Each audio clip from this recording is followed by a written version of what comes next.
So, sweet time. It's time to talk about Monday Night Raw very quickly so you don't get too annoyed with the fact that only one person is talking about it. The show's kicked off with the new World Heavyweight Champion, CM Punk. He's wearing a nice sweater, but he has a shirt underneath his sweater. Very weird when we found that out at the end of this promo, but he did have that. He cut a promo, a very long promo, thanking AJ Lee and Jey Uso and the fans. He talks about all the different challengers he might face, like AJ Styles. I was like, I want to see that. JD McDonough. I was like, I want to see that. Finn Balor. I was like, I want to see that. Sheamus. I want to see that. Braun Breaker, Bronson Reed. I was like, I've seen it, but I'll see it again. Those are fine. They should be in the title picture. He gave us all these great and beautiful options, said that he's going to be a fighting champion. Also, we can get the same fucking guy who got a shot like 3 months ago that nobody was asking for. Logan Paul is the one that interrupts here. Like most of us at home, CM Punk was like, no, please, God, no, get out of here. But Paul said, are you a man of your word? You said anybody. So looks like Punk's going to accept, but then the Vision comes out. Heyman isn't impressed by Logan Paul jumping the line. Logan Paul makes a great point and said, I got down here first. He said it was an open challenge. I was like, yeah. I was literally, when Logan Paul came out, I was like, where's the Vision? Why isn't the Vision in gorilla position ready to interrupt first? Why did somebody else beam them down to the ring? Do they actually care about the World Heavyweight Championship? But yeah, he says the front of the line starts with Bronson Reed. It starts with Braun Breaker. Braun Breaker said that Heyman spared them 2 weeks, and now he's coming for what's his. And I'm like, sure, you keep telling me this, but I haven't seen anything that makes me think that. Eventually, Punk tells Paul to get out the ring or fight. Paul decides to leave, but then he runs into Breaker, who pushes him down into the apron. Then the Brawns jump Punk, and then for some reason, they decide that Logan Paul needs to have a crisis of conscience and decide to help CM Punk. Why? You're going to have to explain. I know you're not going to do this, WWE, but I am requesting you have to explain why Logan Paul decided to help CM Punk. Because of what we got at the end of the show, that decision makes no sense whatsoever in retrospect. But that was the decision they made. He got fucked up. He got tsunami'd. Punk came in with a steel chair, hit Bronson Reed. Braun's left. That was the segment. I explained that segment in about 4 minutes, so you don't have to waste 30 minutes and watch that whole fucking thing. Jesus. And finally, the main event of the show, CM Punk and Jey Uso versus The Vision, Braun Breaker and Bronson Reed.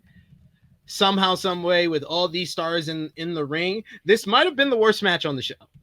Mainly because it is the whole reason why I've had to do this whole review on my own, because it was kind of just there, and then all of a sudden, 10 minutes in, they start brawling on the outside, tripping over each other, and they get counted out.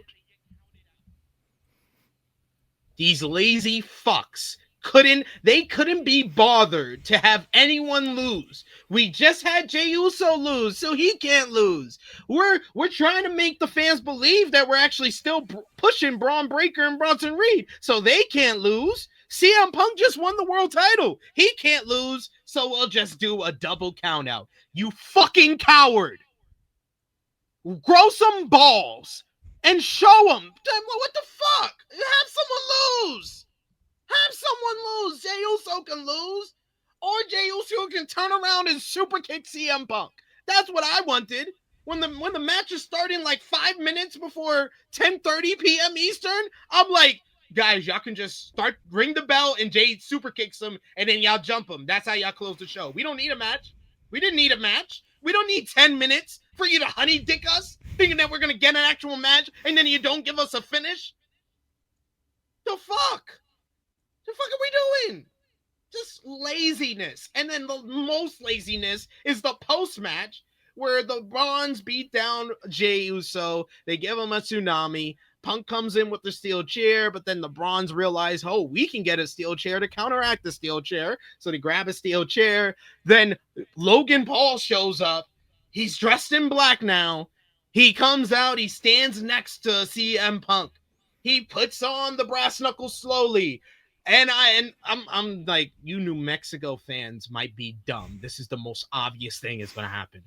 It was so obvious from the moment he came out what the fuck was about to happen. But y'all got excited. Y'all actually popped for this. Y'all are WWE's favorite fans. Logan Paul loads up the brass knucks. He blasts CM Punk, obviously, knocking him out. And then he looks at Paul Heyman. He hands him the brass knuckles, basically saying that he's not against the Vision. He's with the Vision after that beatdown earlier in the show.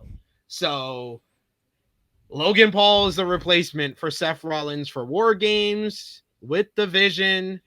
Oh, joy. We get that. And then the Saturday night's main event with John Cena's last match, we'll get Logan Paul versus CM Punk. Then maybe we'll get Braun Breaker versus CM Punk at Royal Rumble. Maybe. Hopefully. I don't know, guys, but the last night's show didn't fill me with optimism in regards to you people that believe that Braun Breaker is going to win this World Heavyweight Championship from CM Punk by or before WrestleMania. I don't see it.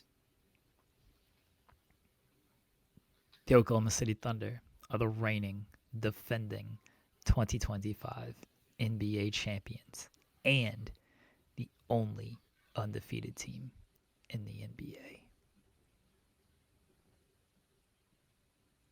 Good review, SV3. Thank you. I know you have to review this show 3 times in like I know 24-hour span. I know. I got really upset. I wasn't even trying to rant last night, but I got really upset by the ending of the show. Got really upset by the ending of the show. And the fact that there's WWE fans that just accept DQ finishes and double count out finishes.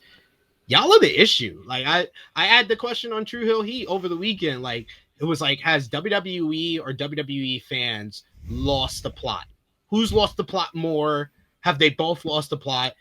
I came up with, I think they both lost the plot. Josh and Chrissy were like, they think it's the fans that's lost the plot more because they accept this nonsense, this mediocre content that we're getting. And you just say, it's fine. It's fine. It's good. I don't know what you're complaining about. It's going to happen. I believe it's all about age. Age is good. Y'all are the reason why the American grade point average is down. Like, this is ridiculous.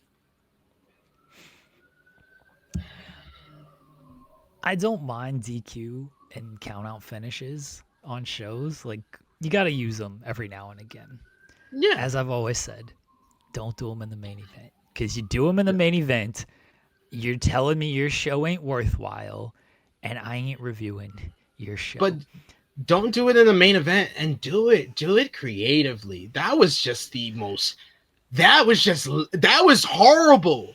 That looked horrible. Like, if I'm showing a first-time fan, they're not watching after that finish because they're like, what are they doing? This is like my nephews fighting each other. Like, what is going on? These are like little kids in the playground, play wrestling. There's plenty more over on Fightful Overbooked.